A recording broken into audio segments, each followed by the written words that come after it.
tonight's question and answer, and I'll give you the standard disclaimer, which is whatever my answer that I give you tonight is, it's not written in stone anywhere. It is not the only answer. Nothing that I say, none of the techniques that we do or anything is the only way to do it. It's just the best thing that I've got up till now, and if you ask me again in 10 more years, I'll give you a much better answer.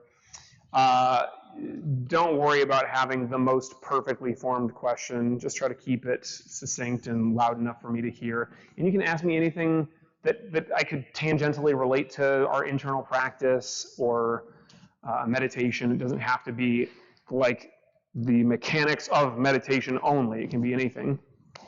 And I'm sure we've got lots of questions. If you guys are at home, you can press the button or type it to me there. And if you're here, just raise your actual hand.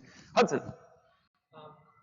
So my question stems from simply because of how I'm moving. But part of it is how do you serve, and this is in a martial arts sense, not in like a liberal sense. How do you, like the idea of serving two masters, like music and martial arts? Because these are both things that require an insane amount of time and practice to be good at. And they're both things that I'm very passionate about, that I both enjoy. And I need them both at the same time for me to be happy and healthy. And I've thought about how I'm giving up one to go to the other and doing these kinds of things. And I'm wondering, like, there's part of me that's wondering, am I making the right choice? It might be because of how expensive college is. It might be a lot of things, but it's also because, like, is this what I want to do? Do I want to do martial arts instead? Do I want to, if I did martial arts, would I regret not, just serving? Yes. Well, it sounds like you're asking a couple of different questions. I'll try to just dig in on the one. Going away to college and really studying. I'll say I did something similar, although I went to college that was close enough to my Sifu school that I still came to class a couple times a week. I think that we're too far away for you to do that. How far is the plane ride? I think it's 5 hours. 5 hours? Yeah, you're not going to be able to do that every week. So, I'll give you two simple answers to this, and they're both true. One is that even if you were just doing martial arts, you could actually choose to only focus on one piece of it for a while. And I'm sure that Tanya's had similar experiences. I know you're focusing on a lot of different things, but very commonly in martial arts, people will go and like just practice striking or even just practice kicking for a while, months or even years. And they'll just practice jujitsu and they'll just practice this. And is that as good of a method as practicing everything together at the same time? Unclear. I think there's a very strong argument for just focusing on this one thing, and then you learned it so well that then you can take it into the next thing. And of course, you've got the lessons learned and all of that. But what can happen is a very common experience that people have, especially in the beginning, is I'm trying to do too much at the same time, and it's hard to grab onto anything. It usually works if you stay long enough. That's a big if, though. So you could very well just be in that phase where it's time to focus on this. And it does not mean that I'm going to forget a very big amount of martial arts. It could be, of course, if you stop practicing completely and it's like 5 years before you set foot in the dojo and you don't do anything, you'll probably forget a lot of stuff. But generally speaking, the way that you practice with so many reps and with such great attention to detail, I'm sure that you will be fine. So you could just take that answer and feel great about it. I'll give you an even better answer that you should feel even better about, which is all of our life should share the same kinds of principles. And my favorite way of just making myself better at everything that I do is to make it a part of my martial arts practice. So for you could say, I'm going to make music part of my martial arts practice. I'm attacking it with the same kind of mindfulness and discipline. I'm literally thinking like, if I were doing this in class at the dojo, what would this technique be, or how would I do it? And that's great. Having that kind of mindset where it's like it's all part of the same thing. And the magic of that is by getting better at music, literally the improvement that you're making, but for sure the attention to detail and the effort that you're putting into it, and that discipline will transfer over and be making you a better martial artist at the same time. I've definitely seen people who come into the dojo from other disciplines in life, whether it's something else that's physical like gymnastics or something that has no physical component at all. They just have really strong focus and discipline, and it works so well. They learn much faster.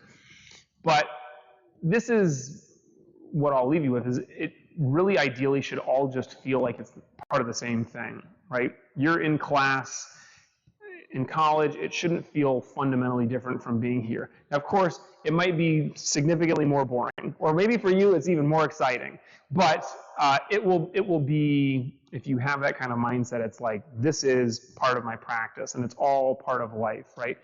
You also don't want to think of martial arts as being a distinct part of your life, that you have to take other things from separate parts of your lives and putting it there. It's just everything, right? So this is our philosophy, is how am I living as a martial artist where everything really is part of my practice, and everything can come down to being like a moving meditation. And I'm sure you have this experience of being in a flow state when you're, playing a piece of music that you're particularly good at, and it just like happens naturally, it flows through you, and that's the kind of thing that you want to have in your martial arts practice. So just let it all be part of the same thing. Don't make it a separate thing. It's all the same. Other question? Okay. I have a question about, so if ever you have to defend yourself, it literally would be over. Probably fewer, but yeah. Mm-hmm. But then, you take tests and they're 4 hours long, and I know there's the experience of, I experienced where once you listen and send an experience, and I feel so much better for it. What sort of philosophy behind having this rigor physical? Yeah. So Kaya and Tanya and Joy and Angie took the Green Sash test on last Friday, and it's such a brutal test. We were talking about it a little before, and it really should be like a transcendent experience. At least at the end, you should feel great. During the test, maybe not. But it's so true that, of course, in self-defense, the vast majority of fights are over like that. I mean, it's either the first person hits and knocks the other person out, or that person gets out of the way and knocks the other person out. At best, it's a scramble of a couple of seconds. It's never going to be 4 hours long. It's absurd. Absolutely absurd. So why? The same is true with so many things in life. I feel like it should be that way, at least. There's this great samurai saying, and I'm going to totally butcher it, but I'll do my best. It's like, you should make any decision within the span of 7 breaths, something like that. 7 breaths is a lot for even a self-defense situation, but it should be plenty for you. Now, most people are like, I've been second-guessing myself and going back and forth about this decision or that decision, not for more than 7 breaths, but for more than 7 years. It's like feels like I can't remember a time where I wasn't trying to decide what to do about this. And I totally get that. It's a pretty common thing. But as martial artists, we're trying to be decisive, quick, be able to make decisions within the span of 7 breaths at most. And I think that it's pretty easy to make the argument for the long test, or even just a hard class, as being just like a long sequence of these quick decisions that you have to make. Even sparring with somebody for 5 minutes, it's not realistic for a fight, but it's like there's this clash, and then you rest and reset, and then there's this clash and you rest and reset. And the test is just an extended version of that. There is absolutely so much that we get out of being challenged. Physically, it really it is impossible to go through that test without being challenged physically, but definitely mentally. And your hour-long meditation before that, I know that you're no slouch when it comes to meditation and internal work, but for you, having to sit still for an hour is not the way that you're used to it, and that's hard for anybody. So the challenge in that is not to say that this is the way that it's going to go. You're never going to be attacked for 4 hours, and you probably won't really need to sit totally still for a meditation for an hour, but the challenge that comes along with that is kind of the meat or the marrow of what we're after. And if you got, I mean, look, you probably didn't make a whole lot of physical improvement on your technique in the test. You were way too tired to do that. But you went through it, and you got to the other end, and you may have had this experience in other classes or in your meditation too, where you can now take a breath, you go, I did it, I made it through. And now you will at some point in the near future approach something else that is a challenge and just laugh at it because it's going to seem so much easier than what you just went through. That will happen on the mats. It will happen out in life. You'll be like, this, I get that this is supposed to be hard, but please, this is all you got? What I just went through? And that is absolutely an experience that we want to have. It is so empowering to go through something truly difficult and challenging and then make it and then be able to say, I did that, I can do anything. Now, it's not actually anything that you can do, but probably most anything that you encounter in your life will seem easier than that. And there is a part of the test that really will cause you to, as you said, kind of transcend and feel like you are in a different state of consciousness. Whether it really feels like a deep meditative state or not, it's some kind of different state. And ideally, it does turn into that flow state or a meditative state. And maybe it's in hour 4 where you're like sparring and you're on your 5th partner in a row and you're just like, I can't, I can barely stand up. I can't like muster any great technique. It's just like all I can do to get through this. And so you're forced to relax and just be present and just do whatever you can do without trying to force it physically, right? When you have lots of energy, you can feel like I can make this happen, right? And it's just like if you were trying to force something in music, you're playing, what's the instrument that you love playing right now the most? You're playing the guitar the most, and it's like you can try to try harder, it's going to make you way worse. And it's the same thing in practice. The harder you try, the worse you are. So you just relax and let it flow through you.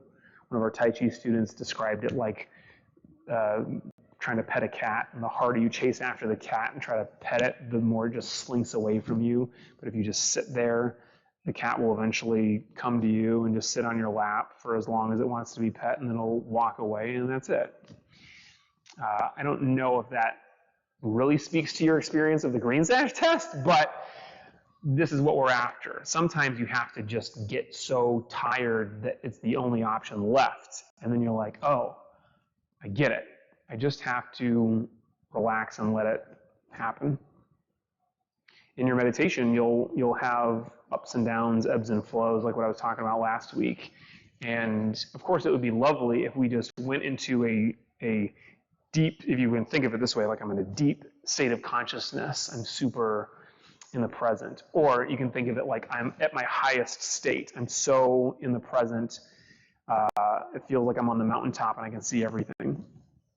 And it's not super likely that you'll just maintain that state the whole time. It'll have this. And the longer you meditate, the longer these will be, and maybe the more of a better state of consciousness you'll spend your time in there. But it absolutely will have its ups and downs, and you got to just learn to write it just in the same way that you would the physicality of the test. You get your second wind, you get your third wind in meditation. You might physically get tired depending on how long you're meditating, but you'll definitely have the ebb and flow of your ability to focus and be present. And then you'll just bring it back and get whatever you can out of it.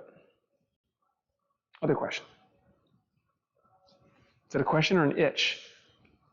Okay. This week I kind of found myself having difficulty coping with being in an uncomfortable environment. And so, I was watching my friend's dogs, and they're lovely dogs, but dogs bark. And Most dogs, if they're alive, they bark, absolutely. Oh yeah, and it can be very jarring. And you know that part was fine. I love the dogs, but there was something about the combination of the dogs being very reactive to other people and being somewhere that's very hot. It was like kind of inland.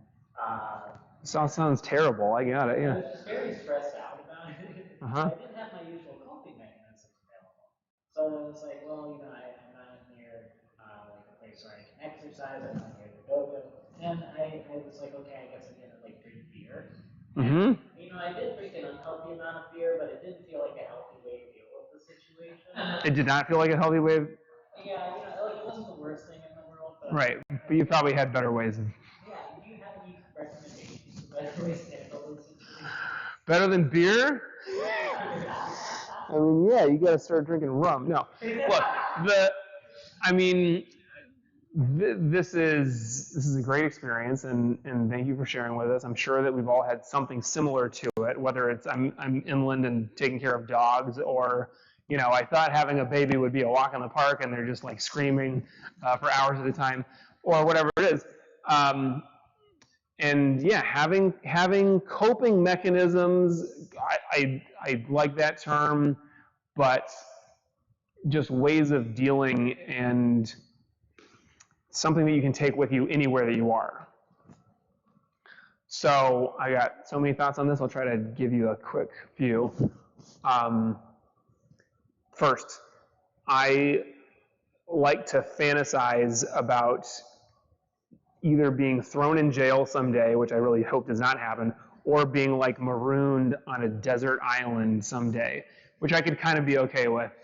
I feel like it would probably go like Tom Hanks in Castaway, where I would just end up like with a terrible toothache and I'd maybe end up, you know, jumping off a cliff or whatever. But the idea of being somewhere where I've got I don't have the internet, I don't have air conditioning, I don't have the dojo, I don't have anything. Can I still deal? And so that's one of the reasons why I am a big fan of meditating without any specific sounds that you have to have. You don't have to be on a specific cushion or in a specific place. I know for a lot of people, their spiritual practice involves like facing a certain direction. Well, what if you don't know which direction that's in? It's cloudy on my island, and I don't know where Mecca is or whatever. But if you can do your stuff no matter where you are. Now, a deserted island is also kind of a cheat because there's no dogs there trying to bark at me, and I'm assuming that it's not that hot. But what if it is? The point being, we want to practice with this understanding that you might not have your coping mechanisms. You might not have your meditation tape that you like to play or whatever it is. So how can we practice in a way that kind of prepares us for that? And I feel like the number one thing that I quote is this newsletter from James Clear that Tanya pointed out to me earlier today. There's a great quote in it. Do you remember who gave this quote about you might find yourself in the quiet hours you're basically like bored when everything's okay. It's like you're in the dojo in meditation class and it's like, this is nice, like I've been here before, I can kind of handle this. But then you'll find yourself in the thick of it someday where, I forget the exact phrase, but it's like something dramatic is happening, something very hard, something difficult is happening. And in your quiet hours or weeks or months or years, you have either prepared yourself for this or you have not. And you don't know what this is going to be. It's, you know, a death in the family or dogs barking or whatever. So you want something that will work across lots of different issues.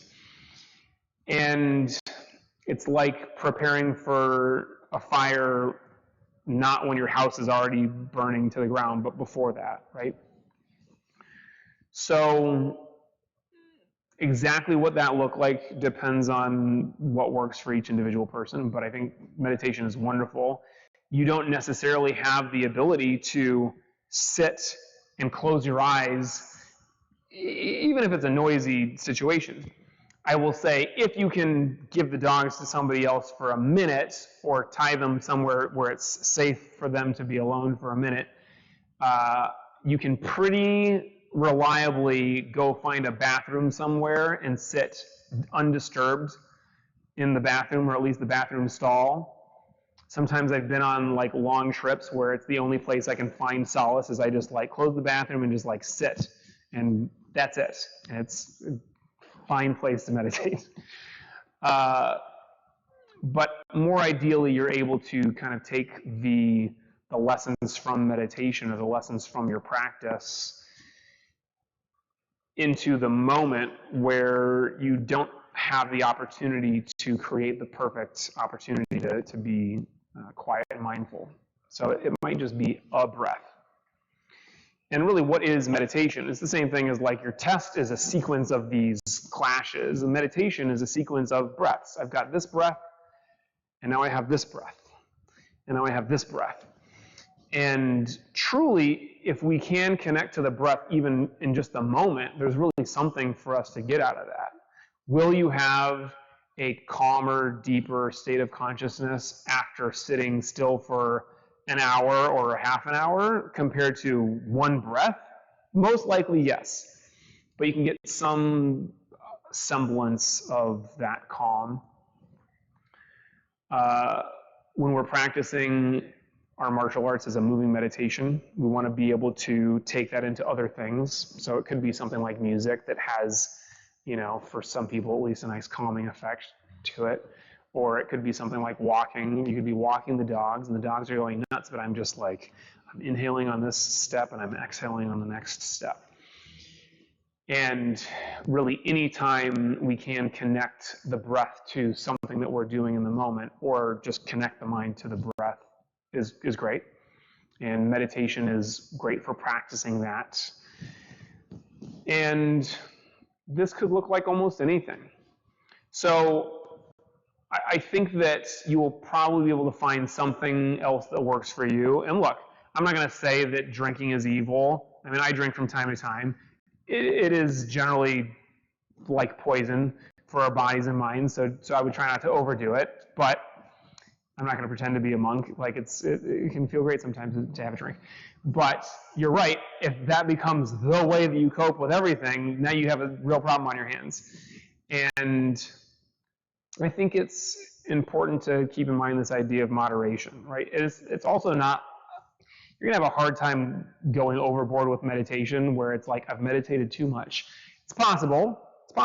And some people do have negative experiences with meditation, and they'll go on a retreat where it's like, I feel like I'm a little bit unbalanced with life, so I'm going to go on a 10-day silent meditation retreat where that's all that I do. And then people do have quite a reaction to that. And some people have had, like, they've lost it. And without a really good meditation teacher to help you through that, it can be rough. I don't think that most of you guys are in that scenario. So we're talking about, like, what can I do in the present? What's a little something that I can use to just kind of bring me back to the moment? The breath is great. Attaching something to the breath, or just being mindful of your physicality. Just like, straighten your spine and just like be in a good stance and a good balanced stance, or feel yourself rooted and weighted to the ground. You've been doing Tai Chi, right? Just kind of the same feel like that. The difference between just walking like you normally do and like doing stroke the bird's tail, like anybody watching can see a difference to that. But the main difference is the different state of consciousness that you're in.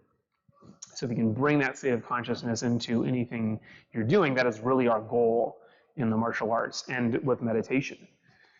I've talked for a long time, so we're going to meditate now, but I'll leave you with that idea. Meditation by itself is wonderful, and if the only time that we can be calm is when we have to sit and be still and have nothing else distracting us, that is just not nearly as useful as being able to be calm and in the present during life.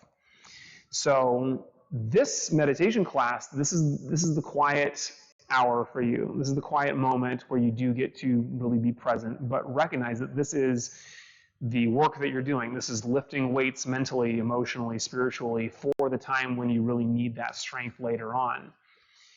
And try to really celebrate that and feel good about it. Anytime you meditate, even if it was a bad meditation where you feel like you weren't really focused and you feel like your mind was all over the place, just the act of doing it, the discipline involved with that is wonderful. And that's something that you can use anywhere, anytime.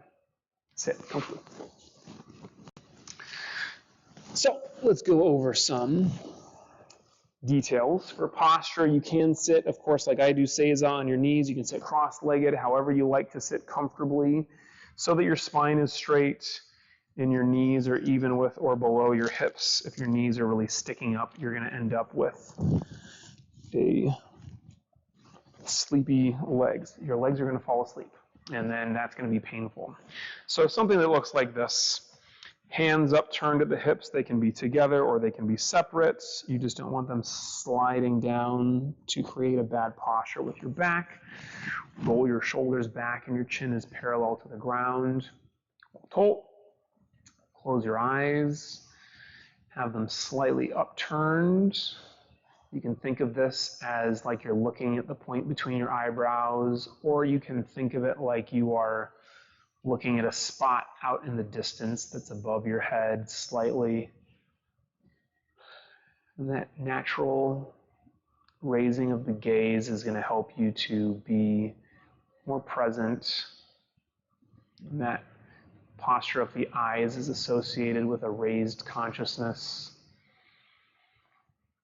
From here, let's take a couple of deep breaths together. Start with all the breath out. Breathing in through the nose. Hold for a few seconds at the top and breathe out. Breathing from the belly. Hold. Out. Out can be through the nose or through the mouth. In. A little deeper. Out.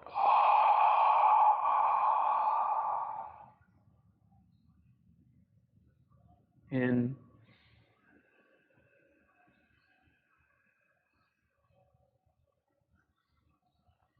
Out.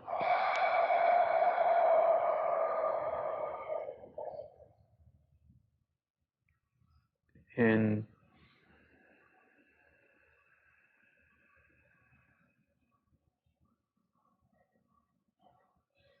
Out.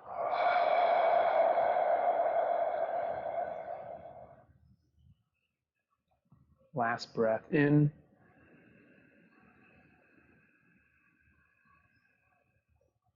And finish with a double exhalation.